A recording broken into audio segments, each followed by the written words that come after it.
When you're buying a home in Southern California, it could be daunting to think about all of the repairs that are required on a home. Well, in today's video, I'm gonna give you 3 repairs that are actually cheaper than you probably think, and 3 repairs that you really should consider whether or not you wanna move forward with that purchase.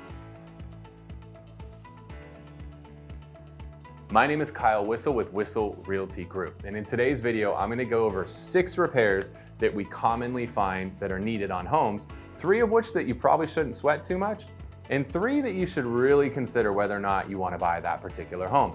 So let's start with the 3 that aren't typically a huge deal. Number 1 on the list is carpet. Carpet, a lot of times you go through a home, people live in the home, especially if they have kids. I'm putting a home on the market soon they have 4 kids, they have 4 dogs, they have 2 cats. It's crazy, like the carpet is beat. The carpet's pretty darn beat up. And then you freak out like, oh my gosh, this place, it's a lot of work. Like, carpet's not very expensive. You're typically a few $100 per room to carpet a property. So don't freak out. Like, you could carpet an entire house for a few grand. Like, it's not a massive repair. But a lot of other buyers can't see past that. They see the carpet, they freak out, they're gonna have to spend tons and tons of money, tons of time. You could recarpet an entire house most times in a day, maybe 2 days tops. So that carpet one tends to be a relatively low cost, big impact type of repair that a lot of other buyers can't see past. Number 2 is paint.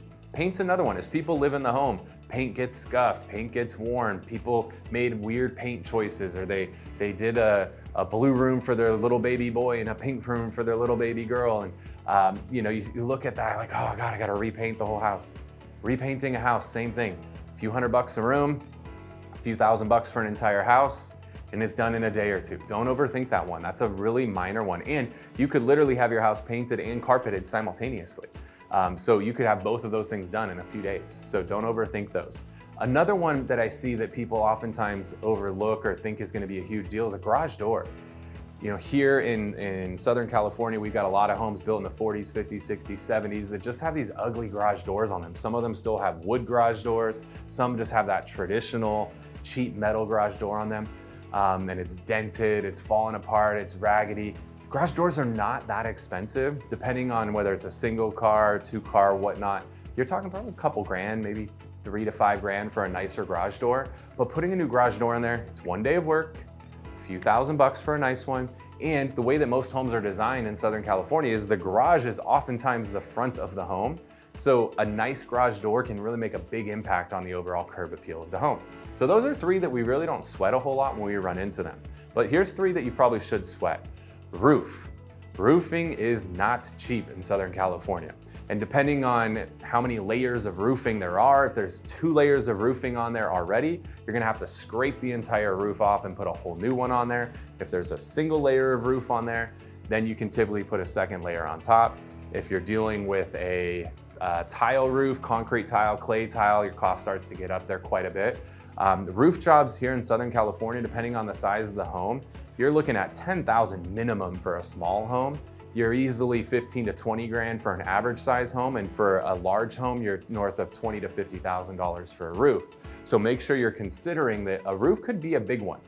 If you run into a home that has a roof that's shot, that's one of those you're probably gonna wanna negotiate a repair or at least a concession in lieu of a repair when you're buying a home that has a roof that's shot. Make sure to get some bids, because you might think you're on the low end of the spectrum of costs and you might be on the high end. So that's one not to mess around with. Like, get a roofer out to the home during your inspection period and make sure you understand what you're getting yourself into on that roof. Are you the $15,000 or the $50,000 variety?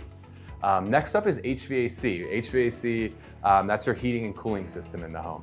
That's another one. The cost of those components through COVID has skyrocketed.